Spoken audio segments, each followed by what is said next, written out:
I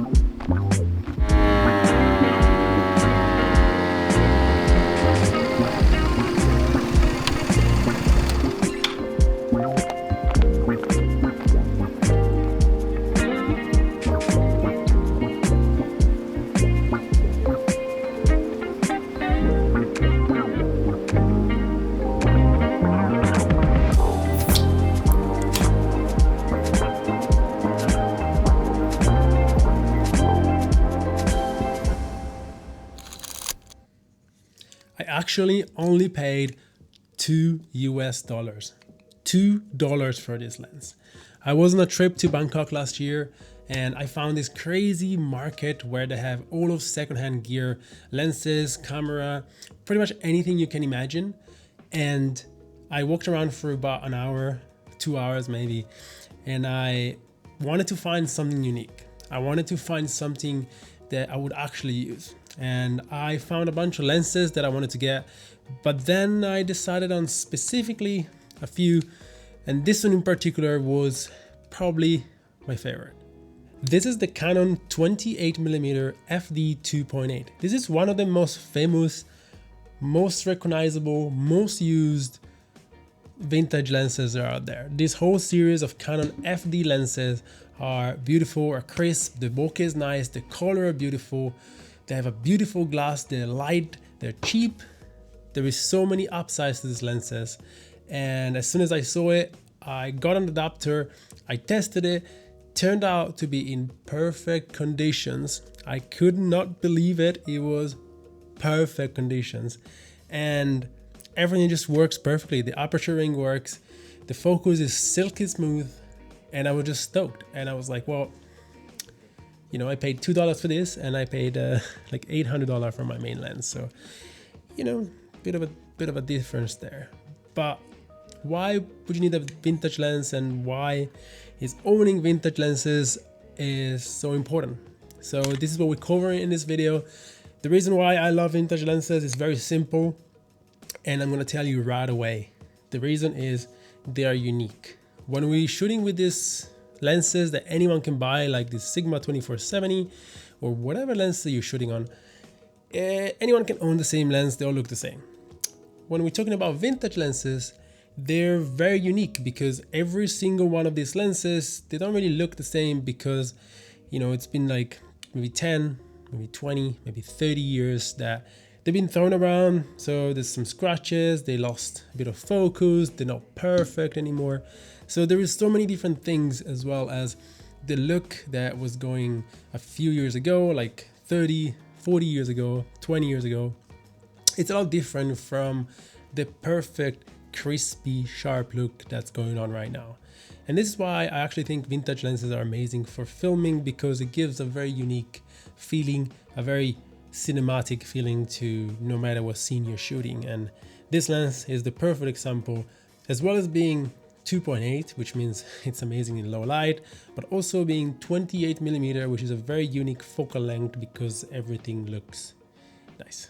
I mentioned the old glass, and the reason is because there are actually so many Hollywood productions that actually pick vintage lenses, then they rehouse them, which means they take the lens and pretty much put them in a better body of the lens, but keeping all of the qualities of the lens. The reason is because all of these lenses have a very unique glass, a very unique coating on the glass, which can't really be replaced. And that is the reason why the Batman, for example, they use so many vintage lenses, and they even use one that I own, not this specific one, but they use a Helios 44-2, different version, but still a Helios 44-2 for some scenes, because it has that beautiful bokeh that almost looks anamorphic, and it gives a very unique feeling to the image and also adds a very nice texture to it. Look, honestly, on this channel, I don't want to promote anything that I don't use, and this is a perfect example. I love this lens. I literally take it around with me, and it's super light that you barely feel it. And you buy... Do you like this incense that I got going on?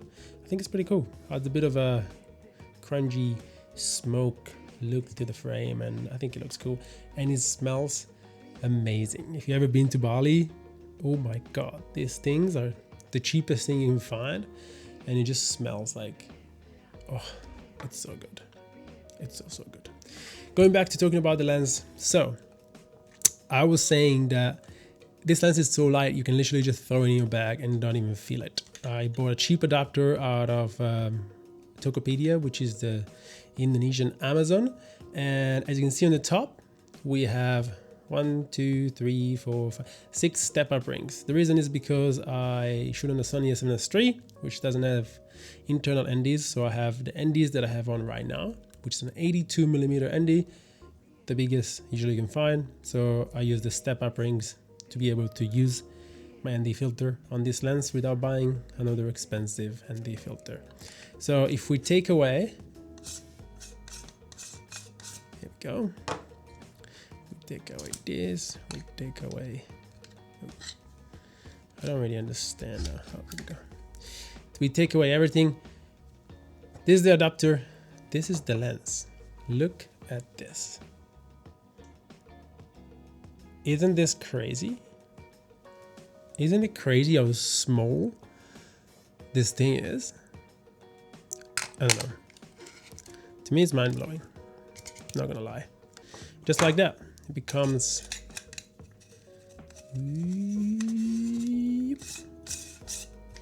Boom. Throw it in the bag. It's protected. Beautiful. So being a vintage lens, there are a lot of downside as well. There's not only upsides. One of them, it's probably that it's manual focus, obviously. And it is not a big deal for me, mostly because whenever I use this lens, it is very specific shots and most of them are not moving. It's just still shots because I just want to make sure I get the best shots possible. And so you gotta be prepared to either get a focus puller or just kind of focus yourself. But you don't want to move this lens around because it does get very shaky, and I tried it. It just doesn't look good, to be honest.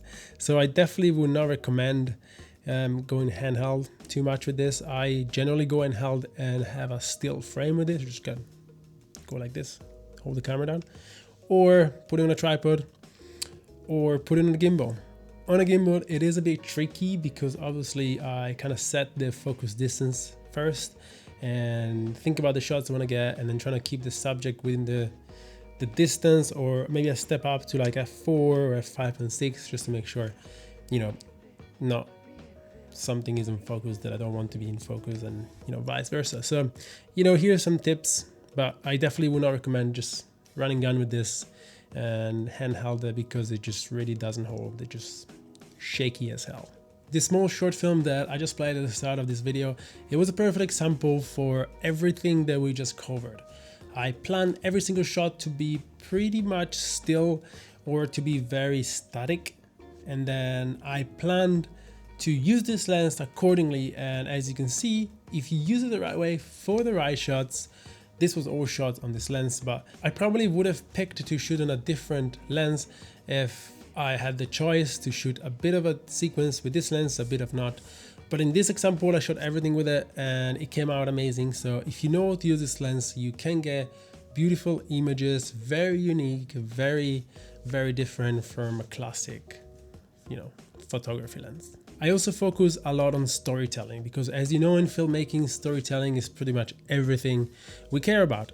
So having a beautiful lens, having a beautiful camera, having all of this gear doesn't really matter if you don't know how to tell a story. So for this one, I kind of went on like a funny ad where Mel, my girlfriend, was getting ready for a surf, and then she was all happy, and then she turns up to the first spot and it's horrible windy. And then she goes to the second spot, still windy.